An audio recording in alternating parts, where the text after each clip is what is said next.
დანაშაულის სტატისტიკასთან დაკავშირებით რანმარტებაში ნადან საქმეთა მინისტრმა გააკეთა ტელეკომპანია მაესტროს ეთერში გადაცემა პოლიტმეტრში ჩართვისას ირაკლი ღარიბაშვილმა განაცხადა, რომ წინა თვეებთან შედარებით წვრილმანი დანაშაულების შემთხვევები თითქმის 50%-ით გაიზარდა. თუმცა მინისტრი ამაში საგანგაშოს ვერაფერს ხედავს, რადგან ღარიბაშვილის განმარტებით ხელისუფლების გადაბარების პროცესის დროს გარკვეული ვაკუუმი შეიქმნა, რითაც წვრილმანმა ხულიკნება ისარგებლეს და ქურდობებისა და წვრილმანი დანაშაულის შემთხვევებმა სწორედ ამიტომ იმატა.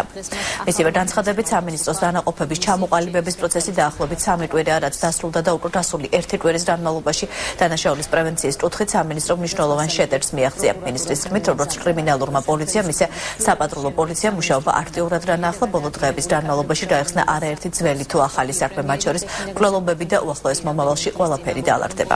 კადრების დათხოვნა მასშტაბური სახე მიიღო, რის გამოც მერაბიშვილი მოუწოდა ქურდობები, წვრილმანი ხულიგნობები მომატებული არის, გიდასტურებთ ამას, მაგრამ არა კატასტროფულად არა, საგანგაშო აბსოლუტურად არაფერი არ არის ამაში. რამდენჯერ? რამდენით? დაახლოებით 50% შეიძლება. ქურდობები, ეს არის წვრილმანი ქურდობები და წვრილმანი ხულიგნობები.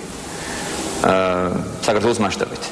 აქვე მინდა შეგახსენოთ, რომ ანალოგიური სიტუაცია იყო 2010 წელს, აბსოლუტურად იგივე. ნოემბრის თვეს თუ ავიღებთ ჩვენ მაგალითად, იგივე ანალოგიური სიტუაცია იყო. 2011 წლის ნოემბერში შედარებით უკეთესი მდგომარეობა იყო.